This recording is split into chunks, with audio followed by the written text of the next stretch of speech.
Well, welcome back to the channel after a long hiatus. It's been a long time since I've made a video.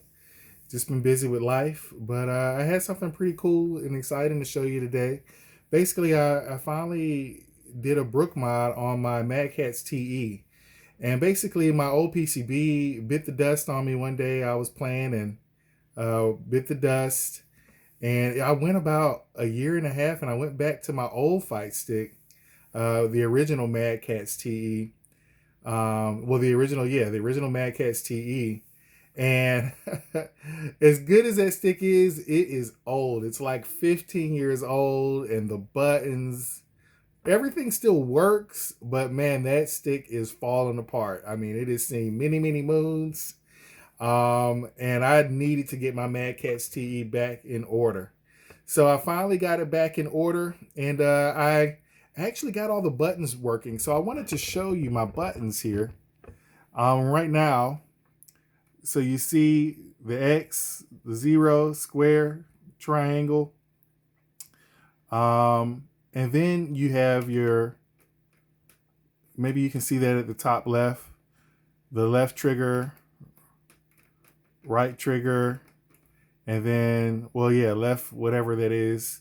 Then the right trigger, you can see that down there at the bottom there. And then the right trigger, that's working. But what's unique is that actually I also got the L3 and R3 buttons working. So you can see right now, I have that set to go back so I can do some quick back dashes. And then I have you see that's the left joystick right there. You can see that. And I also have the L3 or the R3 set to go forward. Obviously my stick works. All the directions are there. My options button is working. Start button working. Also, my PlayStation button is operational. You can see it lighting up there.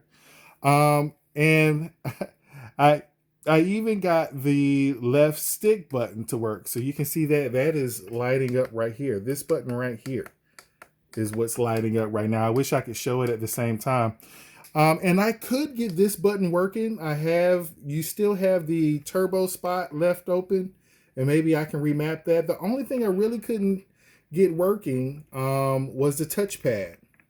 And obviously the switch right here, it doesn't really matter if it works or not, because who is hitting a switch as they play, right? Wish I could have got the touchpad working, but it's a ribbon cable. So I'm going to show you what I did inside here to get everything wired up and working, because I don't think I've never seen a video with the L3 and R3 buttons working. So basically, here's what I did here. It required me to take the original harness. So you see, this is like the original harness right here. And you can see I actually had to rewire the harness. So this was the harness that goes to the L3, R3. And basically, I took this off and I repinned it right here. This is the L3, R3 touchpad input on the brook UFB. This is a UFB, Universal Fighting Board, Universal Fighting Board Fusion. And so I took the pins out here and I repinned it to the 4 pin. It's actually the middle one. I'm sorry about that. It's the middle one, okay?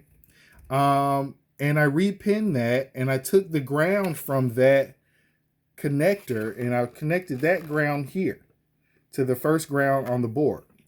And then this is the PlayStation button right here.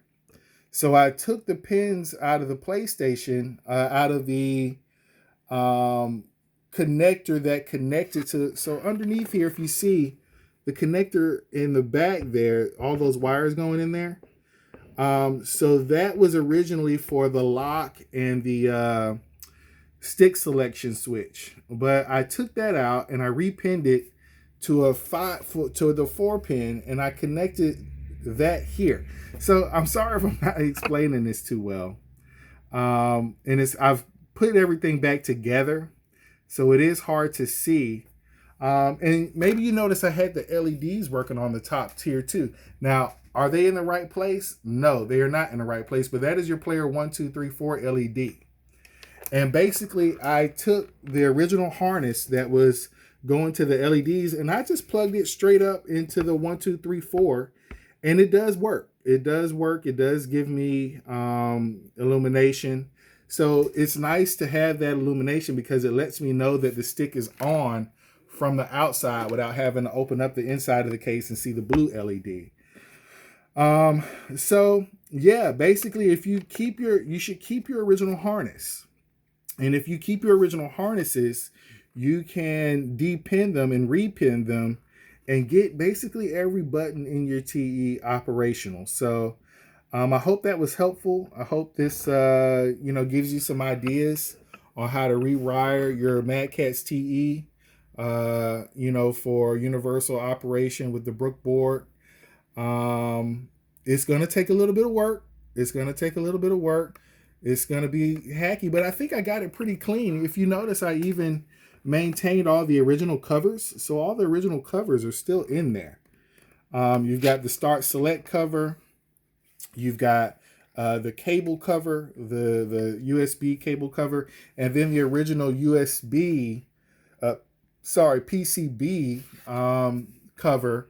I'm just kind of using that for cable management, and it actually really is helpful. So hope this gives you some ideas, at least lets you know that it's possible if you are willing to get in there and just take like a little small flathead screwdriver and repin those original harnesses to get them to work with the Brook board. So hopefully that was helpful. Maybe I'll have some new videos in the future. I'm sure I will, but I can't tell you when. Thanks for watching.